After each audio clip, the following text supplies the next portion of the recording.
In our world, there are individuals who appear to move among us as ordinary people, yet beneath their outward facades, they navigate the globe with the confidence and detachment of divine beings, unreachable and almost otherworldly.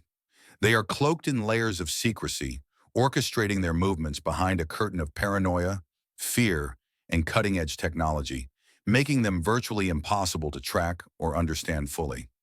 From the ghostly parade of Kimchenyn's convoy, moving silently through the streets like a shadow, to the invisible fortresses surrounding Vladimir Putin, whose formidable security shields conceal unimaginable secrets. Each of these figures embodies the unimaginable power that lies behind the facade of their secured worlds. What hidden knowledge and clandestine truths are buried beneath their armored limousines, their surveillance systems, and the seemingly endless layers of security? These questions invite us to look deeper, to what lies beyond the reinforced steel and digital watchful eyes. Stay with us until the very end, because one of these figures guards a secret so bizarre, so profound, that it has the potential to change the way we perceive and understand authority itself. This is a story about the highest echelons of power, the inner sanctuaries of the world's most influential leaders, that reveals truths often concealed behind walls of paranoia and technological armor. Let me introduce you to Kimchenyn, a leader who is shrouded in layers of protection, standing as symbolic as a nuclear suitcase, guarded as if he were the most precious and dangerous treasure on Earth. Kimchenyn moves through the world like a ghost, silent, elusive, ruling from the shadows. The North Korean leader has elevated personal security into a form of high art, a complex craft rooted in paranoia, perfected over generations. Imagine this.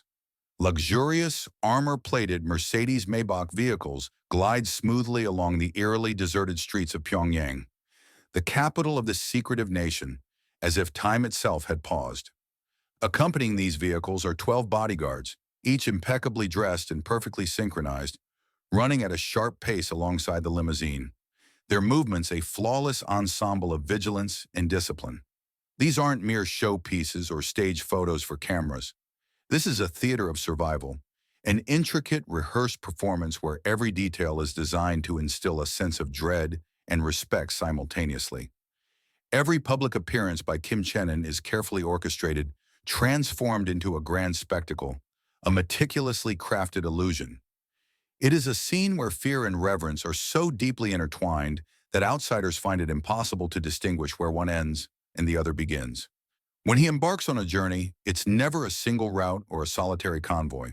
Instead, he employs multiple routes with several schemes in play at once, each designed to mislead and confound potential threats or prying eyes. Planes take off in different directions, some destined for nowhere, just to mislead. Certain armored vehicles disappear into dead-end routes, creating illusions and diversions.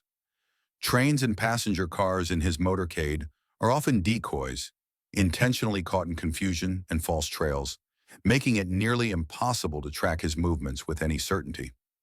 His personal aircraft, an outdated Soviet-era Ilyushin Ilmenus 62, nicknamed North Korea's Air Force One, is as much a symbol of the regime's bygone era as it is an instrument of protection.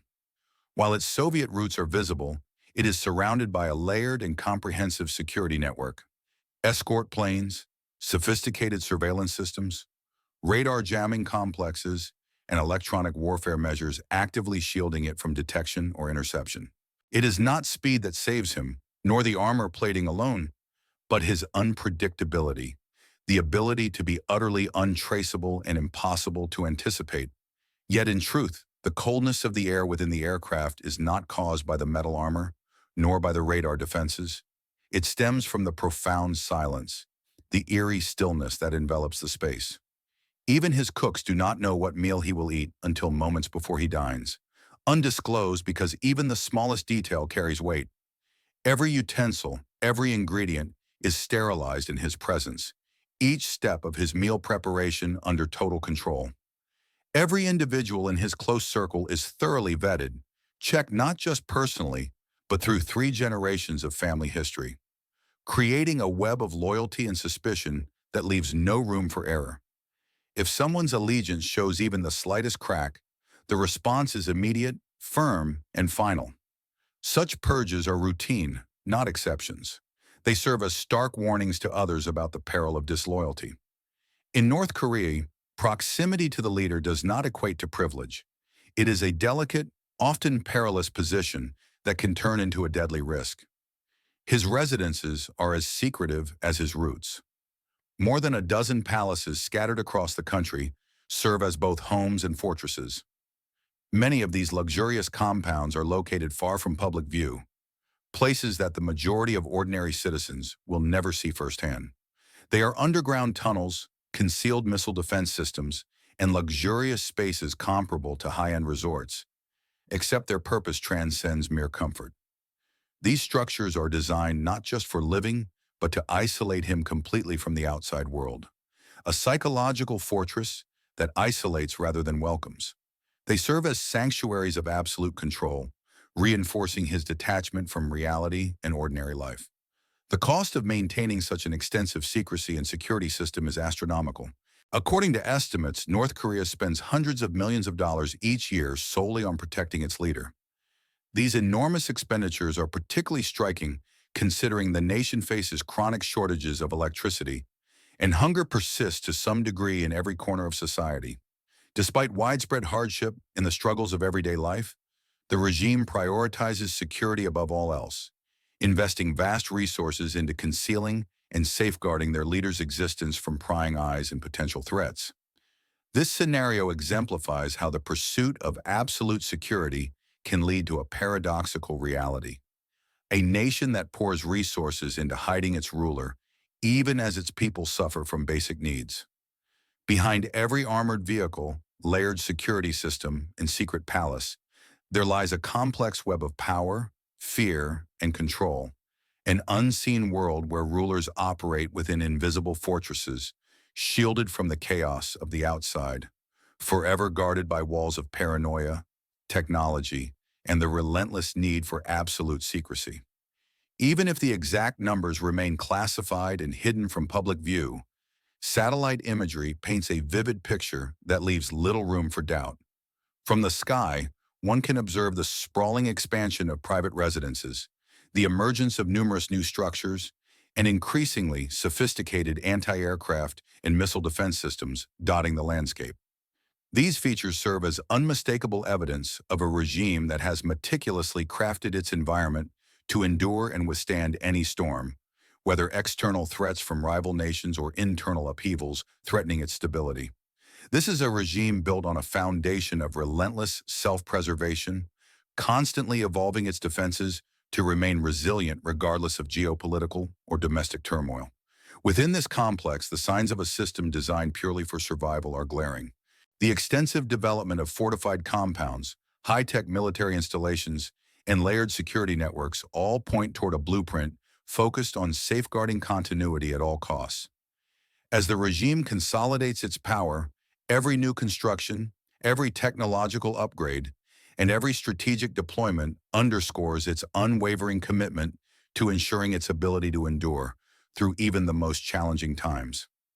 This quantity of resilience measures signals not just a desire for security, but a conscious, deliberate effort to create a fortress where chaos has no entry. In this environment, external secrecy is vital, as even the most advanced imaging technology can only reveal fragments of a far more intricate puzzle. The nation's leadership operates behind a veil of secrecy, and the true extent of their capabilities and fortifications remains largely shrouded from outside observers. It's as though the regime's survival hinges on camouflaging its true strength beneath layers of deception and technological sophistication. The more one attempts to peer into this hidden world, the more evident it becomes that the regime is constructing a labyrinth from which escape is impossible without passing through a maze of surveillance and control. At the pinnacle of this impassable hierarchy stands Xi Jinping, the president of the People's Republic of China, a figure ensconced under the protection of an elaborate web of algorithms and digital security measures that control virtually every aspect of his public presence. He is not simply a leader entering a room. Instead, he appears as the centerpiece of a carefully orchestrated spectacle, where the very environment seems tailored for his influence and image. When he appears before an audience, it is as if the entire scene is being rewritten specifically for him.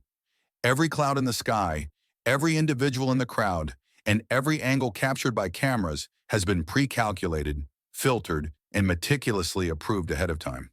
It's a blend of theatricality and high technology, where the line between reality and simulation blurs. This extensive control is not limited to the physical or visual realms. It manifests profoundly in the realm of security, where digital and algorithmic oversight have replaced traditional guards and barriers.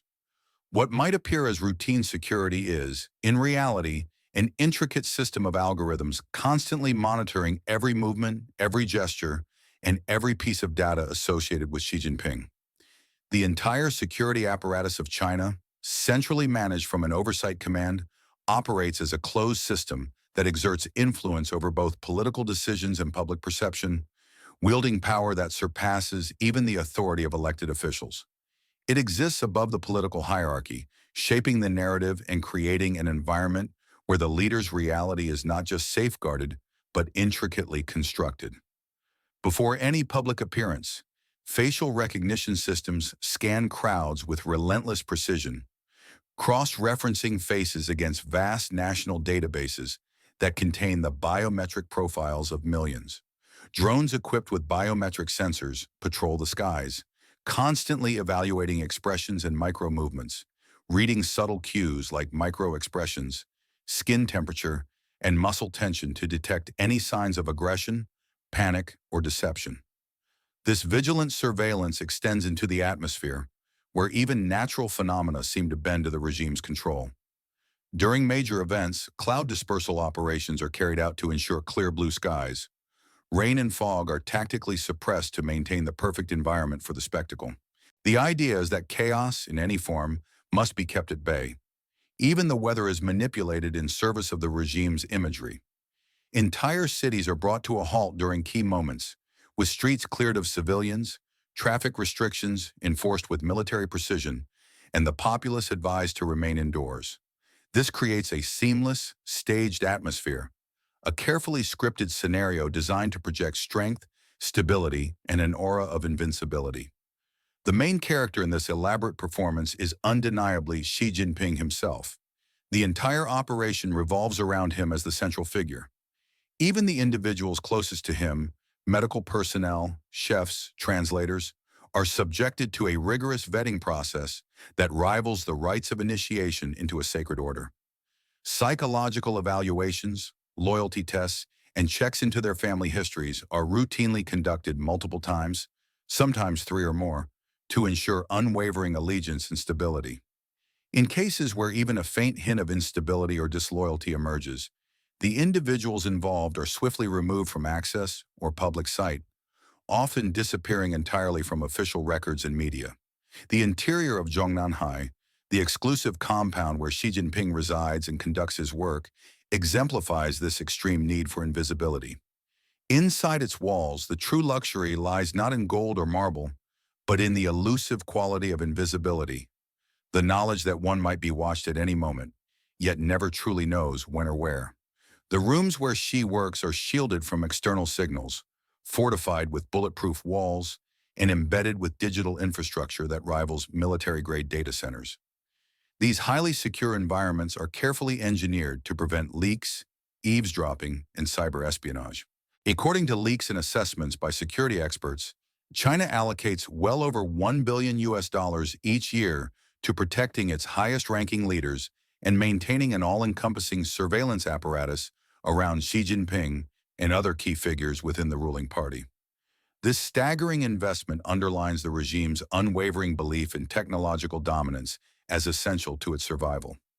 Every aspect of their security apparatus, from physical fortifications to digital monitoring and biometric surveillance, reflects an overarching strategy designed to secure absolute control and to maintain the carefully constructed illusion of stability and power.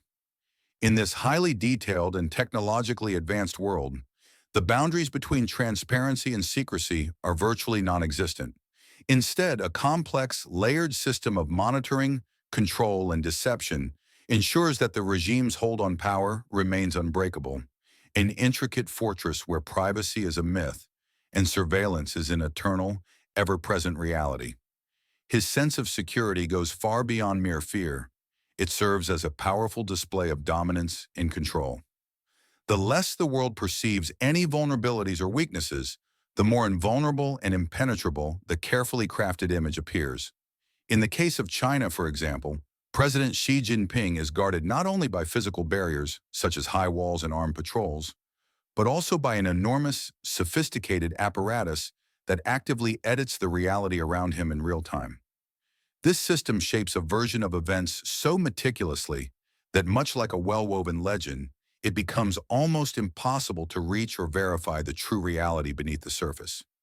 Consequently, the concept of a leader becoming accessible or vulnerable diminishes further, as a carefully maintained illusion replaces genuine transparency. Vladimir Putin, in this context, embodies an invisible fortress. His protection extends beyond physical security and into a realm of carefully engineered invisibility. He doesn't merely disappear into shadows, he becomes the shadow itself, transforming the art of vanishing into a weapon more formidable than any missile.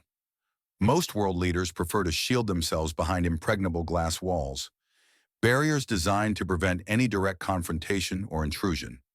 Yet Vladimir Putin stands apart, concealed behind a wall of ambiguity compounded by layers of fear and the mythos cultivated by the extensive security system surrounding him for decades. At the very heart of this machinery lies the Federal Protective Service, known by its Russian abbreviation, FSO, which orchestrates and sustains the entire fortress of secrecy. Rumors suggest that the agency's annual budget surpasses $2 billion, underscoring its immense resources and capabilities. But the FSO is much more than a mere security detail. It functions as an entire state within the state.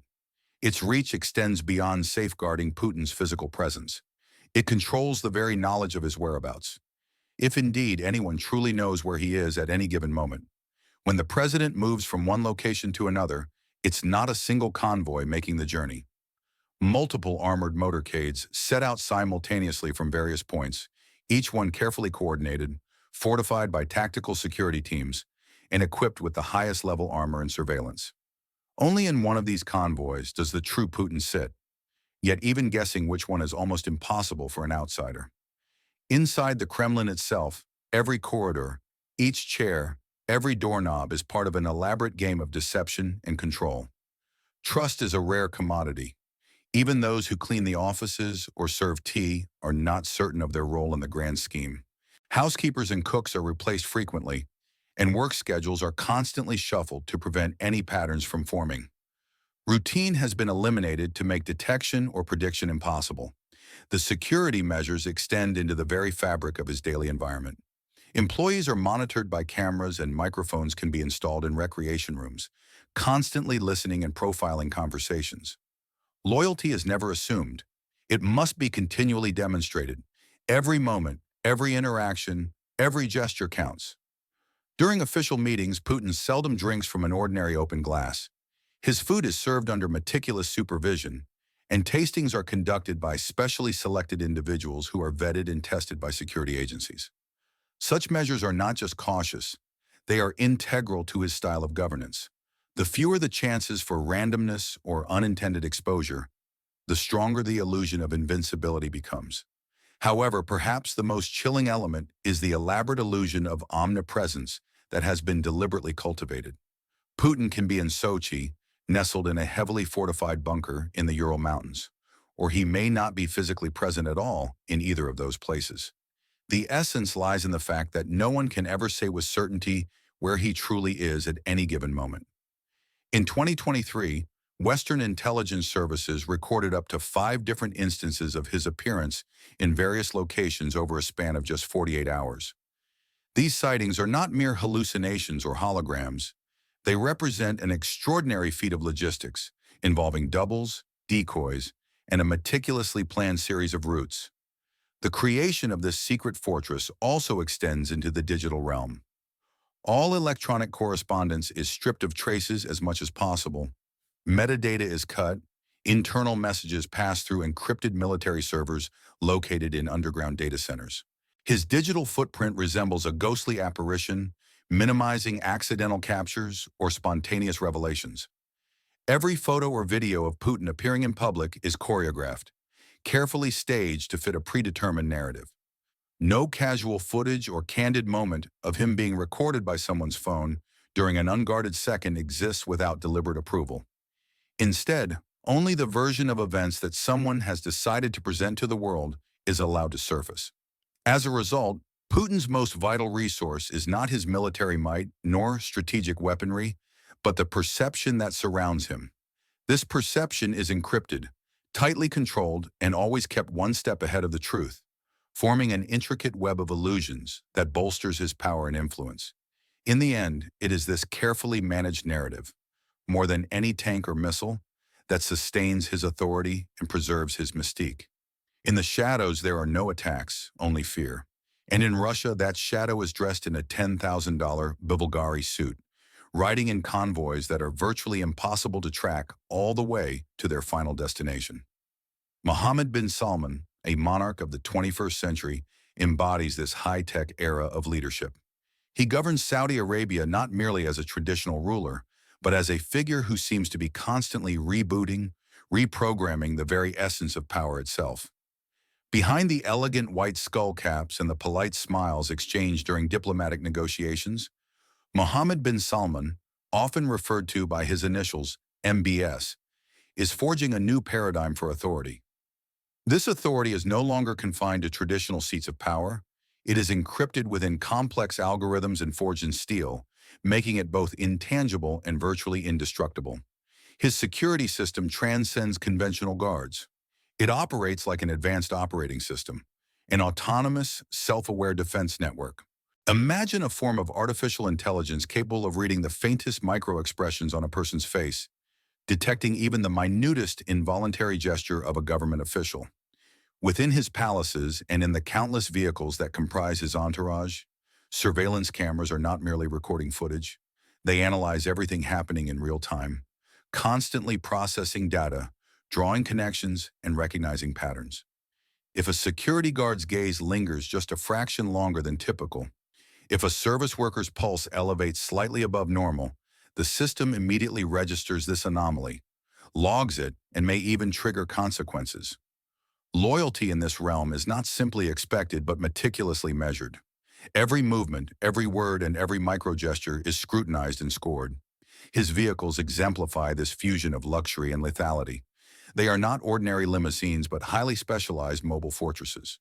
Some are designed with such precision that in the event of an imminent threat, they can activate self-destruct mechanisms, destroying the onboard data and hardware before any intruder can access sensitive information. Each of these automobiles costs millions of dollars, and they are equipped with advanced biometric locks, ensuring only authorized personnel can access them. Some of these vehicles feature systems for neutralizing drones or electronic threats, ensuring that even the smallest unmanned devices cannot compromise his safety. His convoy routes are constantly changing, with a sophisticated system that reroutes the procession to prevent tracking or interception. It's an endless game of deception and camouflage, so intricate that even agencies like the CIA would find it challenging to determine the exact location of the real MBS at any given moment. And that is only concerning his transportation. His residences, or rather his citadels, are equally fortified and laden with cutting-edge technology. Rumors circulate about his private estate on the Red Sea, a fortress more than a mere home. It is reportedly protected by facial recognition gates, fingerprint scanners, and armed robotic guards patrolling the premises around the clock. Constructing and equipping such a complex structure might have cost over $500 million, transforming what could be considered a residence into a high-tech vault, a safe haven for a modern monarch. Following the assassination attempt on Jamal Khashoggi, security protocols became even more stringent. What was once an elite privilege now resembles an unyielding regime of constant surveillance and control. Staff members undergo exhaustive checks, and many are kept on secluded estates where free movement is extremely limited. Communications are meticulously monitored and patrolled. Every conversation, every whispered word becomes a potential test of loyalty and allegiance. In such an environment, caution is not just a recommendation, but the only permissible way to act. Yet amidst this atmosphere of relentless security and suspicion, there emerges a psychological shift. Mohammed bin Salman does not hide his confidence. In fact, he demonstrates his security openly. Unlike many other world leaders who prefer secrecy and concealment, MBS presents himself boldly. He seems to send a clear message to the world. Look at my drones, my robots, my walls. You cannot reach me. I see you first. His appearance at public events is no spontaneous act, but carefully orchestrated performance, reinforcing his image of power.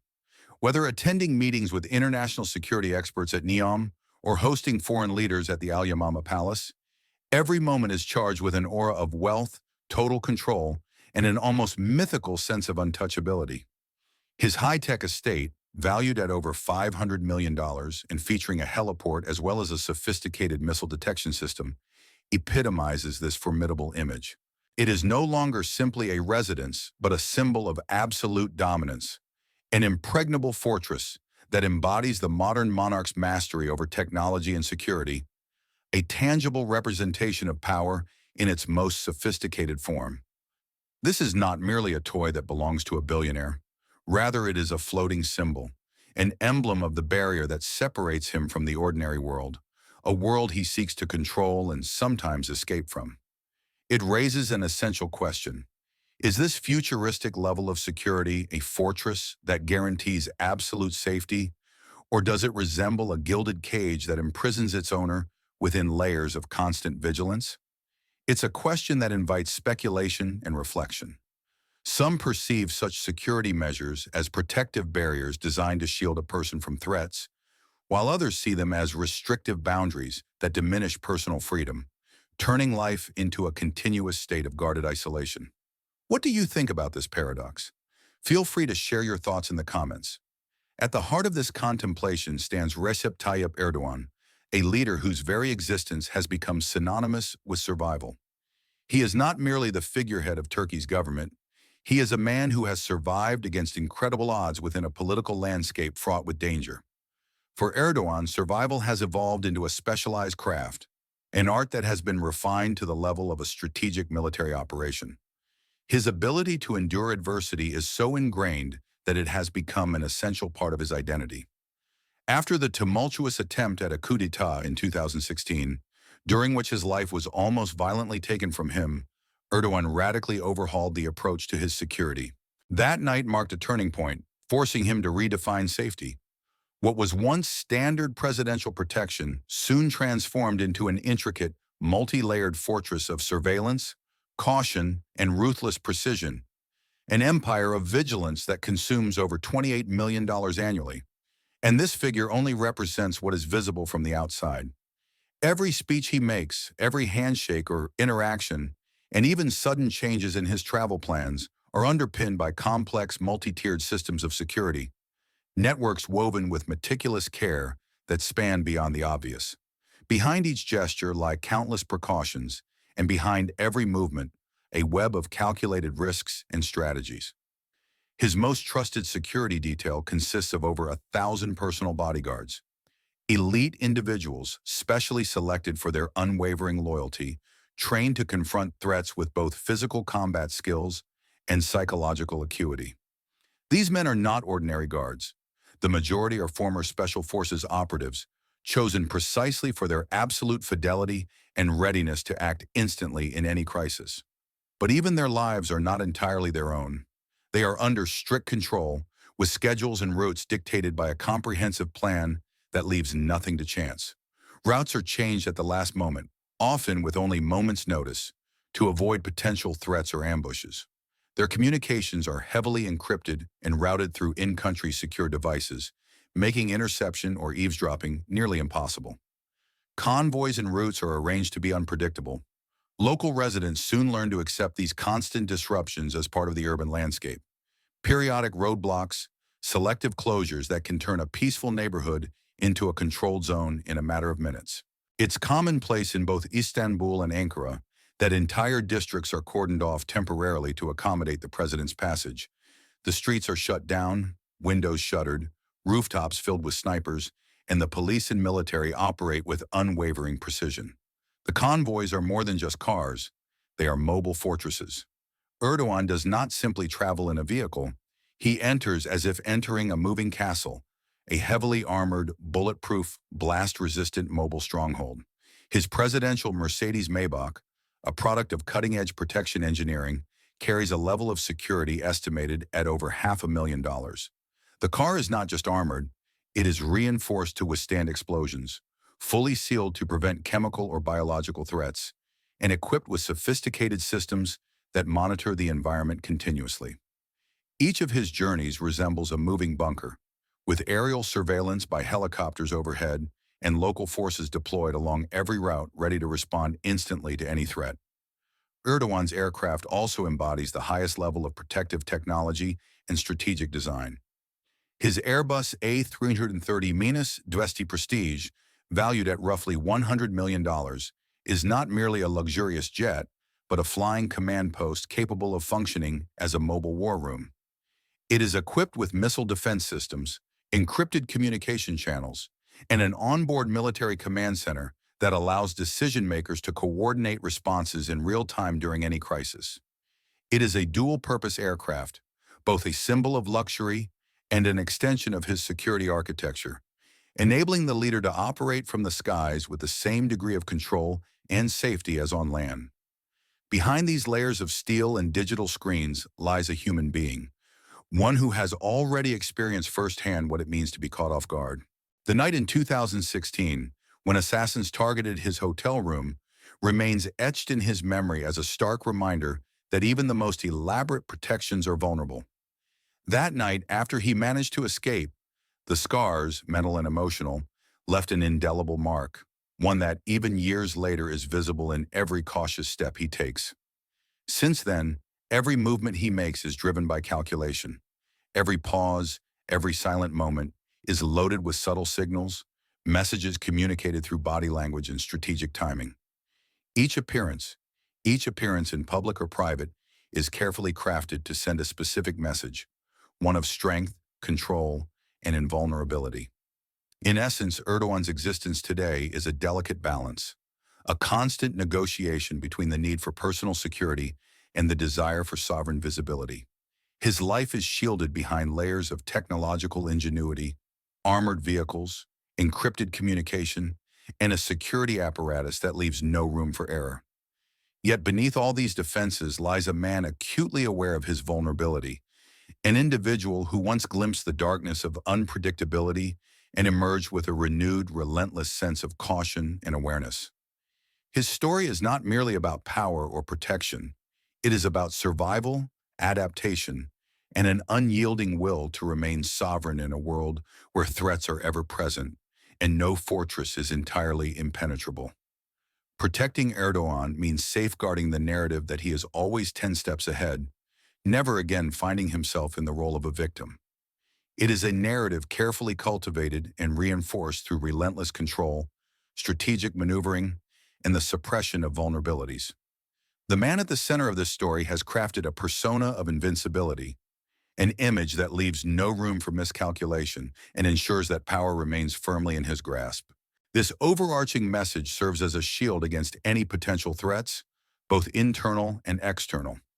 In stark contrast to such tactics, Alexander Lukashenko embodies an entirely different approach to power and security. He is not merely the leader who governs from the comfortable confines of a spacious office within the capital city. Instead, he is the master of a fortress, an impregnable stronghold hidden deep within heavily fortified territory. This fortress is surrounded by tanks, armed soldiers, and layers of barbed wire, forming an almost impenetrable line of defense designed to isolate him from any intrusion or intrusion attempts. Often described as the last dictator in Europe, Lukashenko has constructed more than a mere political hierarchy. He has established a regime rooted in paranoia, a system cemented through meticulous surveillance, targeted control, and relentless psychological pressure on those around him. At its core, his security apparatus is not simply a physical structure, but a complex, multi-layered underground universe. Inside this hidden realm, there are silencing systems that block out external signals, tunnels cut into the earth that serve as escape routes, and multiple clandestine exits known only to a select few. Every movement Lukashenko makes is under vigilant watch. Every word spoken in his proximity can be recorded and analyzed. It almost seems as if even the air around him is monitored, so pervasive is the sense of surveillance. Yet the true backbone of his protection lies not solely within the reinforced concrete walls of his fortress, but in the constant rotation and turnover of personnel. Assistants, cooks, security guards, all are replaced so frequently that no individual is able to observe the entire picture or piece together his full pattern of routines. This deliberate shuffling ensures that no one can develop a comprehensive understanding of his habits or identify weak points. The strategy is simple but profoundly effective. Prevent any possibility of betrayal before it can even arise. Lukashenko's influence extends far beyond his isolated stronghold. Across the entire country, a vast network of surveillance is actively operating. Telephone conversations are intercepted, social media activities are monitored, and casual street chatter is under constant watch. State security agencies wield almost unlimited authority, empowered to act on their own accord with minimal oversight. Facial recognition systems, wiretapping, and sophisticated algorithms employed for tracking individuals all operate at levels comparable to those used in wealthier, more technologically advanced nations. In public appearances, Lukashenko often presents himself in military uniform, flanked by elite special forces units. This is no accidental choice. It is a deliberate message with layered meaning. It signals strength, authority, and vigilance. I am the army, I am the power, and I watch everything. This visual branding leaves no ambiguity regarding his readiness to crush dissent and maintain control at all costs. Despite the fact that the country's economy is not particularly affluent and suffers from various deficiencies, millions of dollars are allocated annually to safeguard Lukashenko's personal security infrastructure. Secret underground bunkers, encrypted communication channels, imported armored vehicles, all are meticulously maintained and continuously upgraded. Every element within this extensive security network is aligned with a single, unwavering purpose: to prevent chaos from reaching him personally. In a world where leaders often prioritize image over substance, Lukashenko might not have access to the largest budgets. But when it comes to constructing an environment of fear, uncompromising loyalty, and isolation, he is among the most persistent and precise architects. For him, survival is not merely a strategic goal. It has become an obsessive fixation. Each security measure, each layer of containment, stems from an unshakable conviction that life itself depends on maintaining this fortress of control. This obsession with security is intertwined with his very sense of existence, turning safeguarding his life into an all-consuming mission. Turning to another example, Felix Tshisekedi, the secretive leader of the Democratic Republic of the Congo, can be seen as an entirely different type of fortress builder. He moves quietly through a nation rich in natural resources but ravaged by instability. His grip on power is less overt and more fragile, yet equally guarded by a complex system designed to ensure his safety and authority. Tshisekedi's security apparatus is not typically in the global headlines, yet the fortress surrounding him speaks volumes beyond official statements and public appearances. His protection encompasses not only physical security, but also an intricate web of loyalty, silence, and strength. The annual expense for this entire system approximates $100 million, an enormous sum that underscores the importance placed on safeguarding his leadership amidst a chaotic environment. Every link in the security chain is focused on maintaining his rule, deterring internal rebellion, and preventing external interference. It includes a range of covert operations, intelligence networks, and trusted entourages, all working in harmony to preserve the fragile stability of his regime. In conclusion, whether it is a leader like Erdogan, who meticulously constructs a fortress of psychological and physical barriers to craft an image of invulnerability, or Lukashenko, whose entire life revolves around a heavily guarded underground stronghold reinforced by relentless surveillance, or Tshisekedi, whose security strategy combines loyalty and shadowy alliances in a nation plagued by conflict. Each of these figures demonstrates a unique yet fundamentally similar obsession. Their overarching goal is clear: to eliminate any threat to their existence and to solidify their grip on power through layers of control, fear, and isolation. For all of them, survival and dominance are not secondary concerns. They have become an inseparable part of their very identity and the regimes they command. Unlike many other world leaders who often rely on age-old state institutions and traditional structures of power, Tshisekedi takes a radically different approach. From the very beginning, he constructs his entire sphere of influence from scratch, painstakingly assembling a personal security environment that operates independently of the country's conventional armed forces or military apparatus.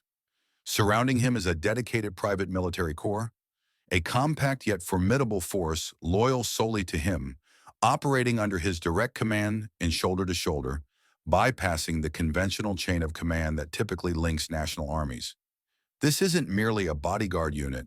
It functions as a living shield and a filtering mechanism, a gatekeeper through whom no one can pass without his explicit consent. A significant portion of the fighters and advisors within this inner circle is carefully selected and meticulously trained under the supervision of foreign specialists. These trainers include security experts and military instructors from countries such as Russia and China, who oversee every aspect of their development. The message conveyed by his security arrangements, and perhaps by his approach to rule itself, is stark and cold. First, safety is paramount, and only then can trust be considered. Tshisekedi's presidential residence in Kinshasa is fortified by multiple layers of protection, barbed wire fences, guarded checkpoints, and various barriers that serve as preliminary lines of defense. But beyond physical barriers, there are psychological and digital layers designed to exert control and monitor every movement in and around the residence. The surveillance systems installed by major Chinese technology firms constantly observe everything within a broad radius of the presidential compound, tracking every movement, every minute detail of activity. Each meeting, conversation, or encounter is carefully timed, precisely scheduled and logged. Even the most mundane daily routines, such as meal deliveries, pass through several stages of inspections and controls to prevent any threat or intrusion. In this environment of deep security, no one can reliably state where Tshisekedi spends each night. His presence inside the country remains virtually clandestine. What is most striking, however, is the extent of his detachment even from those closest to him. In a nation where attempted coups, foreign interference, and internal conspiracies have long become a normal part of political life, Tshisekedi keeps even his relatives at arm's length. These constant rotations within his inner circle mean that no one remains close for very long. Those who get close enough to approach the president undergo rigorous assessments, not only of their loyalty, but also of their ability to maintain composure under pressure, to withstand threats, and to keep their emotions in check during crises. Why is he so fiercely protected? The answer lies in the long and turbulent history of Congo's wealth, which has often brought not prosperity, but curses of misfortune, betrayal, and internal strife. The riches that this land offers have attracted not only legitimate investments, but also dangerous interests, internal power struggles, and relentless schemes aimed at influence and control. Despite appearing calm and composed on camera, Tshisekedi leads as if every step could trigger a minefield. His entire security infrastructure, comprising private military units and advanced observation technologies, costs taxpayers and foreign investors more than $100 million annually. All of this expenditure exists against the stark backdrop of a country where a significant portion of the population survives on less than $2 per day. This presents a stark paradox of power. The higher in the hierarchy one ascends, the more one fears losing grip on the ground beneath their feet. The shadows cast by those in power conceal their entourages and their true strength. Power today is no longer only about tailored suits, crowns, or ostentatious titles. It is hidden behind convoys and armored vehicles, encrypted messages that contain secret instructions, beneath tunnels running under palaces, and within invisible walls composed of surveillance cameras and drones. Some leaders shield themselves as if the entire world threatens every move they make, turning their security measures into spectacle to display their untouchability. Others treat their safety as an intrinsic part of their symbolism, using it as a weapon to inspire awe and reverence among followers. Still, others incorporate a facade of invincibility into their very identity, turning it into a symbol, a kind of armor that elevates them above ordinary threats and becomes an instrument of influence and control. If after watching this story, you have at least momentarily paused to reflect on who, in fact, controls the world's power structures and at what cost their supposed invulnerability is maintained, then today's discussion has accomplished its purpose. This is a story not just about security or wealth, but about the underlying mechanisms that sustain the elite's dominance. Do not simply scroll past without contemplating these realities. If this glimpse into a realm of unparalleled luxury and extraordinary security has left you awestruck, with your jaw practically dropping in disbelief, remember that such realities exist at the very top of the political pyramid. Perhaps they are far removed from your everyday experience, but their influence resonates through global affairs. In this segment, we delve into the extraordinary world of luxury, exploring the realm of opulence, exclusive possessions, and the extravagant lifestyles led by the most powerful and influential individuals on the planet. Here, wealth is not simply measured by monetary value, but is expressed through a dazzling array of rare, high-end items that symbolize status, sophistication, and success. Every detail reflects a pursuit of perfection and exclusivity, revealing the insatiable desire among the elite to surround themselves with beauty, rarity, and unparalleled craftsmanship. We examine how the ultra-wealthy indulge in luxurious experiences that go far beyond common enjoyment, crafting lives filled with comfort, grandeur, and meticulous attention to detail. Their existence often involves owning unique collections of precious artifacts, rare artworks, and ultra-expensive fashion, each piece carefully chosen to echo their distinctive taste and social standing. Living amidst such wealth, these individuals set standards that border on the fantastical, transforming everyday life into an extraordinary showcase of refinement and extravagance. Furthermore, we shed light on how this lifestyle of extreme luxury serves not only as a symbol of achievement, but also acts as a form of self-expression for those at the pinnacle of society. It reflects their journey, struggles, and relentless ambition, offering a glimpse into a world where money unlocks access to the finest things life has to offer, things that ordinary people can only dream about. Their experience of abundance transcends practicality, transforming into a display of artful elegance and meticulous curation of their environments. Throughout our exploration, we invite you to reflect on the contrast between such spectacular wealth and everyday reality, emphasizing the extraordinary nature of their worlds. We highlight how these individuals not only enjoy the best that life can offer, but also shape trends and influence societies in ways that go beyond mere material possessions. Their lives symbolize a pursuit of excellence that few can attain, blending fortune with taste, power with sophistication, creating a captivating tableau of unprecedented luxury. Lastly, remember that our previous episodes have delved into many more facets of this fascinating universe of wealth and influence. Each installment promises to provide insightful and astonishing views into what truly lies behind the curtain of the most luxurious lifestyles known to mankind. They are guaranteed to leave you inspired and awestruck by the sheer scale and splendor of the lives led by the world's most influential figures.